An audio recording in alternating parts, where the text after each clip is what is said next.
Hello guys, ನಾನು ನಿಮ್ಮ ಧೀರ ಮಾತಾಡ್ತಾ ಇರೋದು. ಏನಪ್ಪ ಧೀರ ಇವತ್ತು ಬ್ಲಾಗ್ ಮಾಡೋಣ ಸ್ಟಾರ್ಟ್ ಮಾಡ್ಬಿಟ್ಟಿದ್ರೆ ಅನ್ಕೊಂಡಿದ್ರೆ ಹೌದು, ನಾನು ಶಿವಗಂಗೆಗೆ ಹೋಗ್ತಾ ಇದ್ದೀನಿ.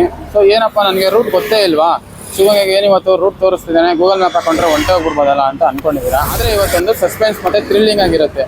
ಏನಪ್ಪ ಅಂತಂದರೆ ಯಾರೇ ಆದರೂ 2 ವೀಲರು ಅಥವಾ 4 ವೀಲರಲ್ಲಿ ಹೋಗಿ ಇರ್ತೀರ. ನಾನೇನು ಸೈಕಲಲ್ಲಿ ಹೋಗ್ತಾ ಇಲ್ಲ, ಅಂಥ ಚಾಲೆಂಜಿಂಗ್ ಮಾತ್ರ ನಾನು ತಗೊಳ್ಳಲ್ಲ. ಇವತ್ತು ನಾನು ಹೋಗ್ತಾ ಇರೋದು ನನ್ನ ಏತರ್ 450X EV ಹೋಗ್ತಾ ಇರೋದು.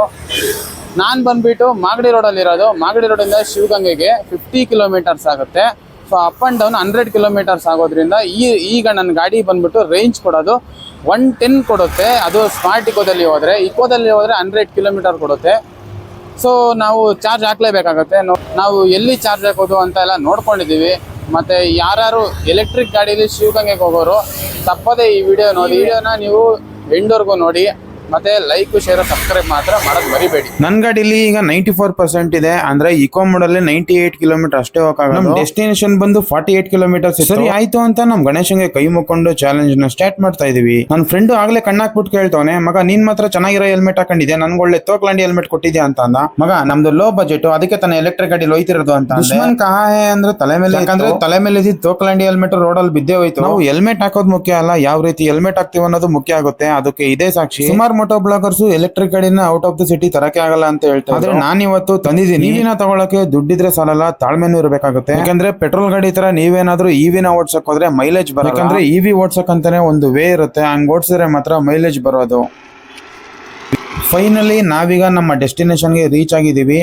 ನಾವಿಲ್ಗೆ ರೀಚ್ ಆದಾಗ 48% ಇತ್ತು, ಅಂದ್ರೆ 47 ಕಿಲೋಮೀಟರ್ ಅಷ್ಟೇ ಹೋಗಕ್ಕೆ. ಸದ್ಯಕ್ಕೆ ವಾಪಸ್ ಹೇಗೆ ಹೋಗೋದು ಅನ್ನೋ ಚಿಂತನೆ ಬಿಟ್ಟು ದೇವಸ್ಥಾನಕ್ಕೆ ಹೋಗೋಣ ಬನ್ನಿ.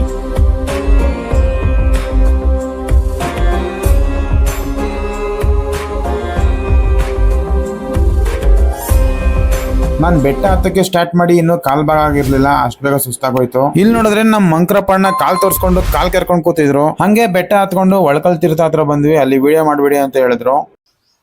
ಈಗ ತಾನೇ ನಾವು ಒಳಕಲ್ಲು ತೀರ್ಥ ಹತ್ರ ಹೋಗಿದ್ವಿ. ಸೊ ಅಲ್ಲಿ ವಿಡಿಯೋ ಮಾಡಬೇಡಿ ಅಂತ ಹೇಳಿದ್ರು. ಯಾಕೆ ಅಂತ ಅಂದರೆ ಅವ್ರು ಹೇಳೋ ಪ್ರಕಾರ ಈ ಯೂಟ್ಯೂಬಲ್ಲಿ ಮತ್ತು ಇನ್ಸ್ಟಾಗ್ರಾಮಲ್ಲಿ ವಿಡಿಯೋ ಮಾಡೋರು ಒಬ್ಬೊಬ್ಬರು ಒಂದೊಂದು ಥರ ಹೇಳ್ತಾರೆ ಅಂತ. ಅದು ಕರೆಕ್ಟೇ. ಸೊ ಈಗ ನಾನು ಹೇಳೋದು ನಿಮ್ಗೆ ಒಂಥರ ಅರ್ಥ ಆಗುತ್ತೆ, ಅವ್ರು ನನ್ಗೆ ಹೇಳೋದು ನನ್ಗೊಂಥರ ಅರ್ಥ ಆಗಿರುತ್ತೆ. ಬೆಟ್ಟ ಹತ್ಕೊಂಡು ಸುಸ್ತಾಗಿ ಬಂದ್ರೆ ನಿಮ್ಗೆ ಇಲ್ಲಿ ಜ್ಯೂಸು, ಬಿಸ್ಕೆಟ್, ಚಾಕ್ಲೇಟ್ ಎಲ್ಲ ಸಿಗುತ್ತೆ. ಬಟ್ ಏನಂದ್ರೆ ಡಬಲ್ ಪ್ರೈಸ್. ನಿಮ್ಗೆ ಏನಾದ್ರು ತಿನ್ಬೇಕು ಅಂತ ಅನ್ಸಿದ್ರೆ ಒಂದು ಜೋಬಲ್ಲಿ ದುಡ್ಡು ಇಟ್ಕೊಂಡ್ ಬನ್ನಿ, ಇಲ್ಲ ಬ್ಯಾಗಲ್ಲಿ ತಿಂಡಿ ಇಟ್ಕೊಂಡ್ ಬನ್ನಿ.